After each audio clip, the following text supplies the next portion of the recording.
Hello friends, welcome to my channel. आज मी बॉम्बे हायकोर्टचा जो इतिहास वगैरे आहे तो घेणार आहे. हे आपल्याला लेखी आणि मुलाखत या दोन्ही गोष्टीसाठी कामात पडणार आहे. म्हणजे आज आपण एक तीरमध्ये दोन निशाण मारणार आहेत. तर मग स्टार्ट करण्याआधी एक गोष्ट, सिरियस नोट. तुम्ही याआधी जे मला रिस्पॉन्स दिला आधीच्या व्हिडिओला त्यासाठी खूप खूप खूप थँक्यू, आणि हे तुमच्यासाठी. ठीक आहे, आपण स्टार्ट करू. परिचय. बॉम्बे हायकोर्ट हे भारतातील सर्वात जुनं न्यायालय आहे. त्याची स्थापना झाली आहे 14 ऑगस्ट 1862. त्याच्यानंतर मुख्यालय आहे मुंबई येथे. आणि बॉम्बे हायकोर्टचा कारभार हा महाराष्ट्र, गोवा आणि 1-2 केंद्रशासित प्रदेश आहे त्याच्यात चालतो. आणि बॉम्बे हायकोर्ट हे ऐतिहासिक वारशाचा पण एक महत्त्वाचा भाग आहे. ही जी माहिती आहे ना, मी ती विकिपीडियावरून घेतलेली आहे आणि मी स्वतः स्लाईड बनवलेली आहे. त्याच्यामुळे हे असं कुठून आणले असं काहीच नाही आहे. एकदम ऑथेंटिक माहिती आहे, एवढं तुम्ही लक्षात ठेवा आणि विश्वास ठेवू शकता तुम्ही या माहितीवर. ठीक आहे. नेक्स्ट, कार्यक्षेत्र. कार्यक्षेत्र आता जसं बोललं मी तसं महाराष्ट्र, गोवा आणि दादरा व नगर हवेली, दमण दीव यांचा कार्यभार हा आपलं बॉम्बे हायकोर्ट बघतं. त्याच्यानंतर उच्च न्यायालयाचा निर्णय हा त्याच्या न्यायिक क्षेत्रात, म्हणजे हे जे वरचं क्षेत्र आहे त्याच्यात बंधनकारक असतो आणि दिलेल्या निकालावर फक्त दिल्लीचं जे सुप्रीम कोर्ट आहे तिथेच अपील करता येतं, दुसरीकडे कुठेच अपील करता येत नाही. खंडपीठे. खंडपीठांवर पण इंटरव्ह्यूला तर खूप जास्त क्वेश्चन विचारता. तर पहिलं खंडपीठ आहे नागपूर.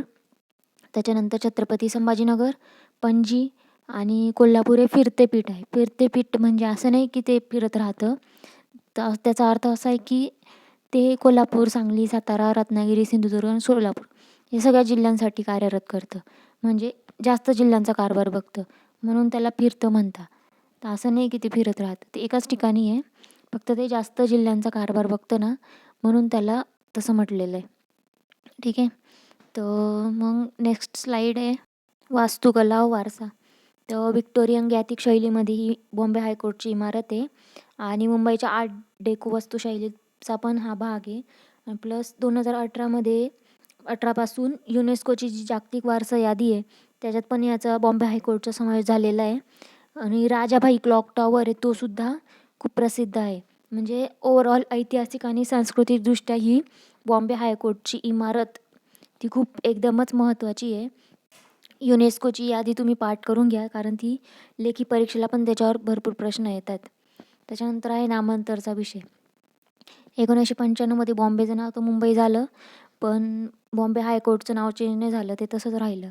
तर त्यासाठी 2016मध्ये पण एक विधेयक मांडलं होतं, पण ते अजून संसदेमध्ये मंजूर नाही झालेलं आहे. त्याच्यामुळे त्याचं नाव काही चेंज झालेलं नाही आहे. तर बघू आता कधी चेंज होतं. कदाचित आपण गेल्यावर चेंज होऊ शकतं. ठीक आहे, बघू.